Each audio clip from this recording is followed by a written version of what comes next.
Osifikasi tulang adalah sebuah proses pembentukan tulang. Pembentukan tulang dimulai dari perkembangan jaringan, penyambung seperti tulang rawan yang berkembang menjadi tulang keras. Jaringan yang berkembang akan disisipi dengan pembuluh darah. Pembuluh darah ini akan membawa mineral seperti kalsium dan menyimpannya pada jaringan tersebut.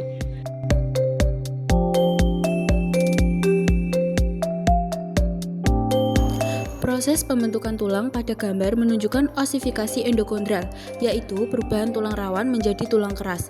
Pada tahap awal, rangka tulang hanya berupa tulang rawan yang masih lunak dan berfungsi sebagai cetakan. Seiring waktu, tulang rawan tersebut mulai mengalami kalsifikasi, yaitu pengerasan secara bertahap.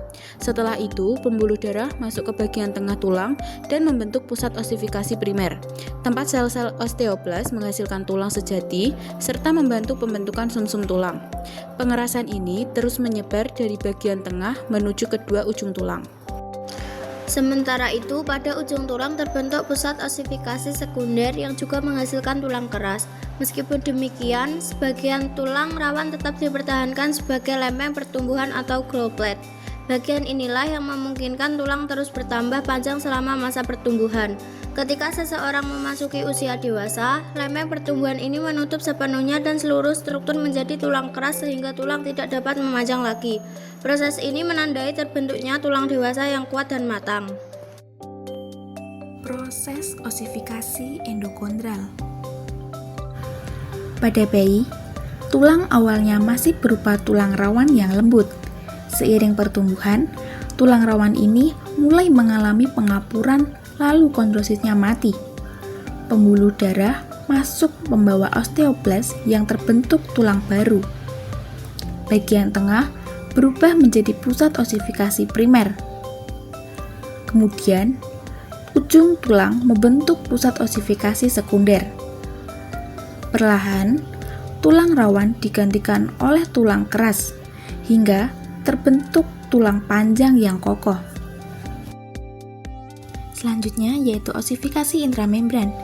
Osifikasi intramembran adalah proses pembentukan tulang secara langsung dari jaringan mesenkim atau jaringan ikat embrionik tanpa melalui tahapan tulang rawan. Proses osifikasi intramembran.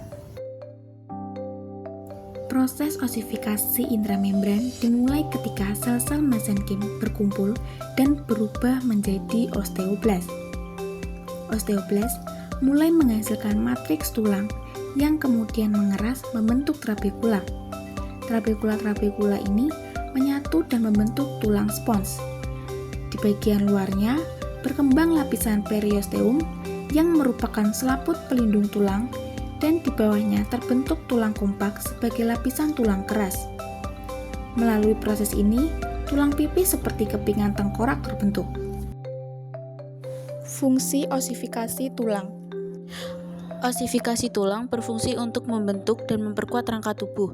Melalui proses ini, tulang menjadi kokoh sehingga mampu menopang berat badan, melindungi organ penting, dan menjadi tempat melekatnya otot untuk menghasilkan gerakan.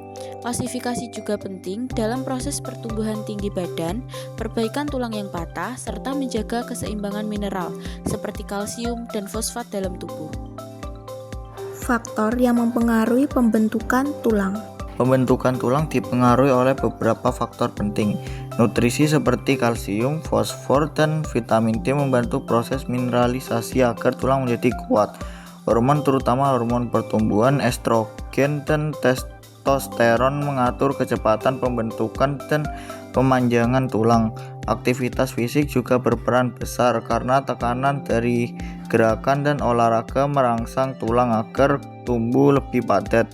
Selain itu, faktor genetik menentukan bentuk, ukuran, dan kekuatan tulang seseorang. Semua faktor ini bekerja bersama untuk menjaga struktur tulang tetap sehat dan kokoh. Beginilah cara tulang kita tumbuh kuat sejak kecil hingga dewasa.